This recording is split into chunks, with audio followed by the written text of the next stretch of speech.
true roofers advertisement was not lying, because even though the chapter did not take place on the roof, this was a roof piece level chapter, man. I loved everything about this chapter, and it feels like a chapter that only gets better the more that I think about it. From thinking about the journey up until this point, remembering the first time I met these characters and looking back on moments that led up to this. And it's been like, man, dude, it elevated everyone involved. Big Mom, Kid, Law. I just love this chapter. The character moments, the hype. It was like, yo! It reminded me why I love these characters. And it's like, you know how when Josh Allen was facing off against Patrick Mahomes, no matter who won that match at the end, or that game at the end, it didn't matter. Because both of them were elevated after that. You know what I'm saying? Like, yo, they were just nasty nonstop. This is how this was. It's like no matter who wins this at the end, they've been elevated. Both Big Mom and Law and Kid in my heart. Like, yo, they have been elevated to the next level, even though they were already phenomenal. It's like they've been elevated to that next level. That's how good this chapter was in showcasing both of them and what they do so well, both sides. And what they do so well. I want to give a special shout out to my boy Michael Mickles, man, who welcomed new life into this world. Massive congratulations to you, my brother, to you, your wife, and your new baby boy, man. God bless y'all. Nothing but blessings and the very, very best for that child and for your entire family here in the future, man. Nothing but love for you. Have an awesome one, my friend. Before we get into anything, like I said, feeling nostalgic, back in volume 66, first time that we ever saw Big Mom in Whole Cake Island, and it's like, yo, first and foremost, I've been watching King of Lightning for a long time. I've been watching King of Lightning for a long time, because whenever I pull up these manga chapters, I was like, goodness gracious, the King of Lightning chapter reviews. But regardless, with Big Mom's introduction, and if this truly is her final hoorah as an antagonist in terms of, and we'll talk about that later on in the Afterthoughts, but if this truly is the end of Big Mom, the final time because I'm pretty sure she's not going to die, but whenever we'll see her again, we don't know what she's going to be doing or what side she's going to be on and that kind of stuff. So at this point in time, in terms of being a major antagonist, if she is down, it's like, man, what a character, and what a unique character. What a unique character with so many enjoyable elements to her. Of course, the amnesia plotline could have been executed much better, but besides that, man, I adore Big Mom's character, bro. And I'll talk about that in a second. But then there's volume 69, bro. One of the most awesome volumes, by the way, dude. A lot of memories of this one. But at the end of that chapter, what Law said, he did, bro. Yo, the final spread, yo, like, we're coming. We're coming. And y'all better be ready, because y'all ain't gonna stop it. The gears have been turned. We're coming. And what this week's chapter felt like, when Law proceeded to hit the puncturing Wiley, puncturing Will, whatever it is, Big Willie, all right? Whatever that was, that punctured Big Mom and went down in the flower capital? Genichi Maru's, that thing went on in Flower Capital, and then it proceeded to expand and explode. Like, brother, this dude Law is different. Trafalgar D Water Law had me feel like I did back in the Punk Hazard and Dressrosa days, when I was a massive Law-tard. I was like, yo, I love this, man. I love it. And you have Kid utilizing, not only confirmed being the one that was the one breaking Big Mom's bones and her rib cage with that rhino last chapter. Then he comes in this week's chapter, hits the assign north and south. I got it, all right? I got it. For everybody that was correcting me in the comment section, I got it!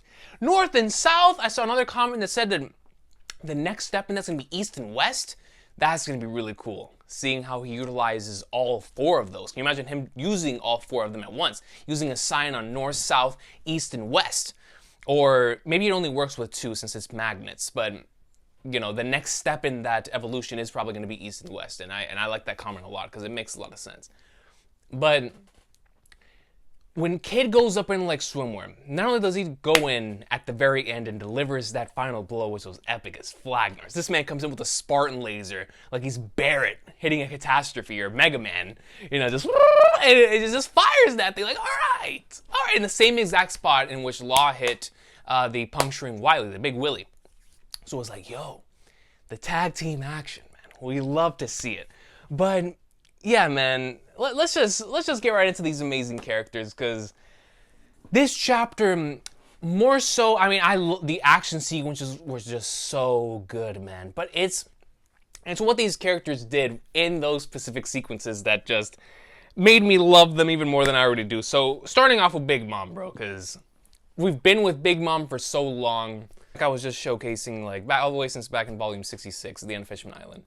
And it's like we got to see so much of that in Whole Cake Island and her abilities. But this week, there's one particular line towards the end of this chapter where she says, I am Big Mom. I loved that chapter because that was the pride within Big Mom, the pride of an emperor. Like of her saying, yo, y'all think you can really take me down? Do you know who I am? I'm Charlotte Linlin. I'm Big Mama. Dressing up cakes, going up into like swimwear. People fear when I go into rage mode. They don't want a piece of me. I'm Big Mom. I'm nasty. And I love that line, man. I really did, because it was that sense of, that's right, that is Big Mom. You are Big Mom. That was a great line, great character one right there before she took on the final attack. It was great. That was the best thing she could have possibly said before taking that massive Spartan laser from Kid. I loved that scene. But even before that, seeing, and this has always been, like, in terms of individuals that use their fruits to their maximum potential, Big Mom is in that tier with characters like Luffy, like Crocodile. These characters that whenever we see their abilities, we're like, wow.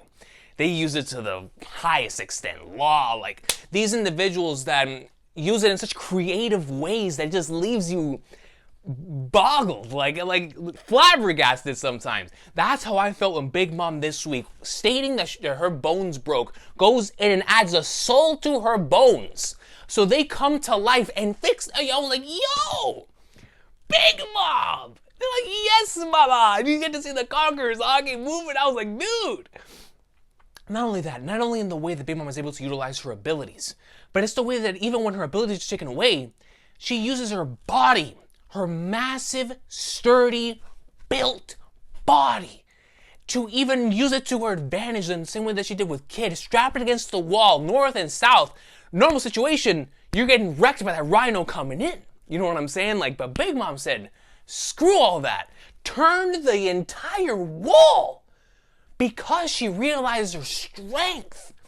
Goes in, turns the entire wall to block the rhino. I was like, Big Mom. I love it. I love it. All right, I do, man. It was great because we got to see everyone utilizing everything within their bag to try to come up with this W. I mean, it had to be done. And it's something I didn't notice upon the first read-through, is that while Law is puncturing Big Will into Big Mom's heart, she was boxing this man like she was Hajime no Ippo. I mean, straight up like Makunochi Ippo, bro. Hitting Dempsey rolls and Law's eating them. And I was like, yo, Big Mom is a savage. And I loved it, man. And whenever I went back and reread portions of this fight, I was like, dude, Big Mom really did put in work, man. Like, because some of it was shown off screen, it's like we don't have that massive amount of appreciation for it. But a lot of her going ham was showcased on screen. And it's just, man, I love me some Big Mom, bro. I do, bro. I really do. And it goes in all assets from her character. And then speaking of her character, Misery. I saw another comment that said that Misery looks like Mother Caramel. Now, that is a very interesting idea, because if Misery really is based on Mother Caramel, and this is her portraying her miserable side, like her miserable memories, and portraying those as this spirit-like thing, to go out and fight as a stand, it's like, man, Big Mom utilizing truly everything, like maybe something she didn't even want to use in this Misery. And it's like, yo, I have to use this if I want to win. I have to use this if I want to survive. So even to have to bring up bad memories. Now, I am curious, because I saw Joe talking about this, in terms of if Big Mom is going to have a situation like she had back in Whole Cake because of having these memories unlocked. Because let's just say Big Mom is almost knocked out, right? Like she's wide-eyed, she's looking, and then Misery walks back up to her, and instead of seeing the Misery, she sees Mother Caramel. It's like, yo, that would bring up the classic Big Mom rage thingamahoo that we saw back in Whole Cake Island. So it'll be like, yo, she gets back up and goes on that tangent. What are they gonna do then? You know what I'm saying? But that's just one of the possibilities and scenarios. But just within that same topic, I just love the way that her character has been executed. In terms of having a clear, set out motivation from the start, the things that make her tick, from the comedic attributes to the serious moments. It's just, man, I truly appreciate Big Mom, bro. Like, and this week's chapter made me realize that. It made me realize how much I love Big Mom as a character. From utilizing everything in her arsenal to reminding me of the pieces of her flashback to that moment, I am Big Mom. Like, I dug that moment so heavy, dude. And then moving on to Kid, bro. Like, yo, I remember when Kid was first introduced. And immediately we were like, yo, they're going to be the ones at the end of the series. Boxing, Luffy, Kid, Law, rivals. And it's like, never would have expected all the stuff would have gotten here in Onigashima. But to actually see this man do this to an emperor. To see a full-on battle of just straight fruits. Straight up devil fruits. Because though there was definitely hockey involved, we got to see mainly fruits being used, and I loved it because that was the stipulation, quote unquote. Like, everybody's mainly just going to be on using their fruits to the best of their abilities. We got to see some really cool sequences throughout the entirety of this battle, but especially seeing their awakening, man. I love Kid's awakening, and I can't wait to see more of it. Like I said, I don't know if the battle's done, but if the battle's not done, or whether we see it in the future, I can't wait to see more of Kid's ability, because it's a sign thing with him pulling out different Gundams, like he's Ben Tennyson with the Omnitrix. I mean, pulling out, like Law was talking about this week, what is next, the Hippo? I mean, who knows? Maybe a Hippo's next, or whatever, but it's dope. And I like it because we see that both Luffy and Kid utilize these animal-like things as their abilities, and that's really cool to showcase their rivalry there, right? One of them is using it in metal, the other one actually transforms into them. And uses it as his attacks. So it's just really dope. And he was putting in work, man. As a big wrestling fan, obviously, when Kid goes in, does the suplexes and stuff, I'm marking out. I mean, I love individuals that use wrestling moves. You know, my boy Kid will be mucha lucha. Mucha lucha, mucha lucha. It's the way of life. I mean, that's Kid, bro. That's Eustace, yeah. Eustace, yeah. You know what I'm saying? Like, so, love it, man. And I remember the first time that I saw them go from everybody on the roof and then Kid and Law going to fight Big Mom, I was like, man, Kid back in chapter 924 did say he wanted to take on Kaido. But now presented with the opportunity to fight a Yonko, I was like, this man is going to take advantage of this. 110%. We're going to see Kid do the very best he can possibly do in order to attempt to take out Big Mom, because this is an emperor. Like, even though it's not Kaido, it's not the person he's trying to get revenge on, this is a different emperor that he could still make his name known throughout the world if he takes her down. And so we got to see this within this battle, that even though Kid took so much damage, especially early on in the fight, he still kept coming back and going up in like swimwear. And we got to see Kid's resolve, his resilience in full display with some awesome techniques, especially in this week's chapter. And it's just the teamwork between him and Law, dude. It was so sick. And I loved that Oda continued the rivalry between the two. It's like, don't tell me what to do. Don't tell me what to do. And it was great. Caused for some awesome sequences. But yeah, man, I can't wait for all this stuff to be animated. Kid greatness. And then Law, bro. Like I was saying earlier, this chapter truly reminded me of how it was back during the Punk Hazard Dressrosa days, where Law was one of my favorite characters, and he still is one of my favorite characters. But at the time especially, man, I was full-blown, like, Law fanboy season, dog. That was my dude. He'd always be my dude. But, man, this week's chapter, bro, like, yo, I mean, this entire battle he's been putting in work, but in this week's chapter in particular, when you saw this man tanking hits from Big Mom, because at first, I thought that the puncturing Wily was what was like killing him whenever he was doing it. No, it was I'm pretty sure it was both that, the Puncture Wily, and Big Mom throwing hands with this dude. It's like he has to focus on his ability while Big Mom is, armed and, bro, Big Mom. Yo, bro, I wouldn't want to get hit by any, not even just one punch, dude. Even just one punch. Big Mom, yo, she's big. Bro, you put Big Mom in a wrestling ring, she's winning that thing 1 versus 30. The Royal Rumble winner. Great Khali who? Kane who? Big Show who? That's Big Mom. Bro, and Law was eating those attacks. Like, boom, boom, boom. And he was just like, yeah, I was like, Law, Trafalgar, D, Water, Law. And at the beginning of this fight, we saw the resolve from both Kid and Law, and how they were truly, you felt it, like they were willing to die to ensure that Big Mom goes down. And whenever we saw the beginning of this fight, I got a little scared for Law, because I was like, man, when he said what he did about Khorasan, this dude, Law normally never says stuff like that, you know what I mean? Like, he normally keeps stuff to himself. He's Mr. Law is Raw, you know what I mean?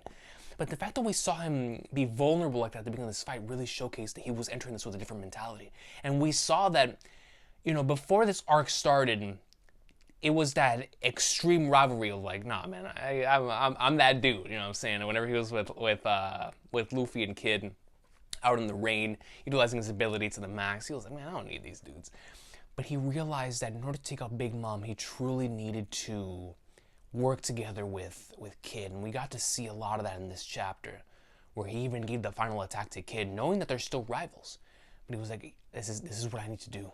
I can weaken her. I know what I can do. This is my final attack. Letting Kid know, this is my final attack. So once I do this, you go in like swimwear. And it was some of those panels, man, yo, I still can't believe what he did, dude. Like, whenever he hit that attack, man, the Big Willie, yo, the fact that it went down from all the way up there through the skies of Onigashima. And I was wondering, I was like, why is Oda showing Momonosuke? I mean, of course, for Zunisha. But he took advantage of 2 things with that. He showed the scale of where Onigashima was flying in the air in comparison to the Flower Capital, to show the amount of a distance between where Law is and the Flower Capital. It showcased just how long that thing went. But also showing Yamato. Like, what in the flying flannels is that? And me too. I was like, what in the flying flannels is this? And when we see it was Law, I was like, yo! Dude! That thing was so GOAT, bro. I don't even know what to say, because that to me is one of the most impressive attacks I have ever seen in this series. It truly was like chapter 690, whenever he cut Punk Hazard and Virgo in half, times 10 for me. Because though that attack on Punk Hazard still will forever be a legendary moment, this was against Big Mom! This was against the Yonko. It wasn't full armored body Virgo in a mountain. It wasn't that. It wasn't Steak Man. It was Big Mom. And the fact that he stuck that thing through Big Mom, through the Flower Cap, or through Onigashima, through the skies, and down, and not only just hitting the Flower Capital, impaling the Flower Capital. I mean, so much so the Force brought the rocks up like the dude was walking with Conqueror's Hockey. And I was like, Law's insane, dog. He's out of this Kroom. His Kroom ability, we saw what it did to burn her from the inside out. I mean, she felt the first thing she said when she woke up in this chapter. But bro, to do this, I was like, yo, Law. I was like, dog, seriously, man, that was one of the most epic scenes in this arc, man. This arc has had some epic scenes, but that was filthy, man. When that gets animated, I can't wait to see anime-only reactions to that scene, because I already know they're going to do something really special with that. Considering how they've been doing and extending certain scenes, I can't wait to see what they do with that, man. Holy flagnards, Mr. Law is Raw, ladies and gentlemen. Great stuff there, man. Absolutely fantastic. Like I said, I loved how this week's chapter elevated everyone involved. It elevated all 3 to the point to where now, after this battle, regardless of what happens, regardless of what takes place now, and that's what I want to talk about next, is what could take place now. So, there's several possibilities, honestly, and I'm fine with any of them. Whether this is the end of the battle or whatnot. If this is the end, this was an amazing final sequence to end this, bro. This was them declaring that their era is over. This was Law and Kid declaring that this era is over. It's time for the era of the worst generation, man. And what better way to declare than with this, right? But if Big Mom gets up, now I'm more in the camp of, if Big Mom gets up again, it's gonna be a little later. In terms of Big Mom I think Big Mom will get up again. I think that's a guarantee. I think the W is still gonna go to Kid and Law. But I do think there is a possibility for a round 2. So what I mean by that is, Big Mom is going to be out for now. If this is where Oda wants to go with this, Big Mom will be out for right now. We switch over, finish the main events, Rise of Kurokuchu. We see what happens with Yamato and the Kazenbo. Momonosuke with the Flower Capital. Luffy versus Kaido, all that stuff. Now, I don't know if this happens after Luffy versus Kaido and that conclusion, or before it, but I feel like Big Mom, if, like I said, there's several different things that can happen. On the big rampage, like Joe said, or she can get back up after she regains her stamina in a couple chapters. Uses her abilities, because we know how unique her abilities are with the soul fruit. So it's like, utilizing this gives herself some more life, takes life, because bro, if Big Mom's awake, goes in, let's just say any of Law's crew, Kid's crew, whatever it is, they go in, Big Mom goes and swipes them, adds it to her life. Like, bro, Law's gonna be down, man. He said that was his final attack. He's not gonna be able to move. So if Big Mom gets back up, Kid is gonna be able to move, but what is Kid gonna be able to do on his own against big, huge, coming back in like somewhere Big Mom? That's gonna be a true test of his resolve. So if Oda really wants to show, the rivalry between Luffy and Kid here, and how they are equals, then it could be an opportunity, like Joe said, for Kid versus Big Mom 1v1 after this. There is a possibility for that. Both of them heavily injured, of course, but there is a possibility for that, just like with Luffy and Kaido. But at this point, I just don't know. I just don't know, because this is Mr. Ankle-breaking Oda we're talking about. And with Big Mom's crew still here, she could just easily, if this is it, they go in, they rescue her, take her back to Whole Cake Island, and we'll see her again in the future. But because of the way this war has been up until this point, with how unpredictable it is, and because she's a Yonko, it does make me believe that she's going to be getting back up in the next few chapters. But if she doesn't get back up, and this is the true W for Kid and Law, regardless, they're still going to get the credit for taking out Big Mom. No matter what happens here, they're still going to get the credit. The end of this chapter really got me thinking about the future of the series in terms of the Yonko system. We know it's going to be Shanks, Blackbeard, Luffy, and then it could be a 5 Emperor system of Kid and Law, or we could have a situation to where, Randy Troy and Mugiwara Mabi's, Bensei's theories for Law being a part of Sword. So if Law is truly a part of Sword, then that still leaves the 4 Emperors, right? That still leaves Luffy, Kid, Shanks, and Blackbeard. Now, there is also a possibility that Shanks and Blackbeard fight at the end of this arc, which would mean one of them go down, and then another spot is open to go to somebody, maybe one of the warlords that is currently roaming free. I mean, there's a lot of possibilities. There's Buggy, being a Yonko has always been a possibility from the very beginning. I always thought Buggy was going to be a Yonko, so that is definitely a possibility. But this week, the end of this week's chapter really got me thinking about the end of Wano, and because if she truly is down, we already know, dude, that's going to be huge. It's going to be all over the place. The worst generation going in, Luffy defeating Kaido, Kid and Law defeating Big Mom, or if Law really is a member of Sword, then he relays the information that he didn't do it. Yeah, it was Kid that did it. You know what I'm saying? Keeping him under wraps so that he can move freely as a member of Sword. Who knows? Who knows?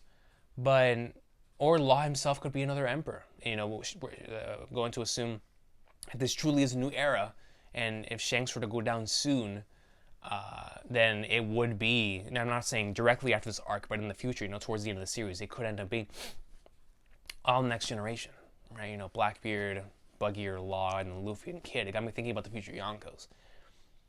But I love this fight. I love this chapter. Like I said, as a wrestling fan, as a fan of sports, this chapter reminded me of that. It reminded me of whenever both sides just give it their all. You're witnessing an amazing game, an amazing match, whatever it is, of individuals just throwing everything they have, and it elevates both sides. It elevates both parties that are involved. And that's how this week's chapter of One Piece felt to me. And it felt like a chapter that elevated everyone involved, from the characters to their abilities, everything. And they all had awesome moments, awesome pieces of dialogue. It was just great. You know, if I could, it was a roof piece level chapter. You know what I mean? Like that's how awesome this week's chapter was. And it feels like whenever it gets animated, it's gonna be out of this world, dude. Like this battle's gonna be awesome in the anime, but this particular chapter is gonna be sick. Like I can't wait for the Treasure Cruise cards and the post Wano fighting game of like Burning Blood or whatever that has all these abilities in it. Because now Kid's gonna have a bigger moveset, Big Mom's gonna have a bigger moveset, Law's gonna have a bigger moveset. So, and then of course all the other characters in the arcs, like everybody's gonna have their moveset beefed up. So I can't wait for that new fighting game. But yeah, man, love this week's chapter. So many great things, so many awesome moments and scenarios, like, and sequences. It was just so good, dude. I really love this week's chapter. Shout out to the best-selling manga in history, man. Goodness gracious, for continuing to pull out banger after banger. I'm not sure what will happen next. It'll depend on whether Big Mom is out for now or not, or if she's truly out. Because now we're definitely going to transition into something else. You know, we still have the Zoro and Grim Reaper stuff, which is going to be interesting. The CP0 Izo, you know, Yamato with the Kanzenbo, Rise of Gotokuju, and of course the main event, the Center of Attraction, Luffy versus Kaido. So we'll see what happens. And then Zunisha calling us Momonosuke, right? So a lot of stuff that we can potentially see next week. But until then, man, I'll see y'all next time. Have an awesome day. One Piece greatness. Shout out to my boys. They showed out Law and Kid going up in like swimwear against Big Mom. Can't wait to see where this goes. Ankle breaking Oda's no doubt going to break our ankles, but what awesome characters, man. And just great moments all around for all of them. Like, great stuff, dude. I'll see y'all next time. Have a great one.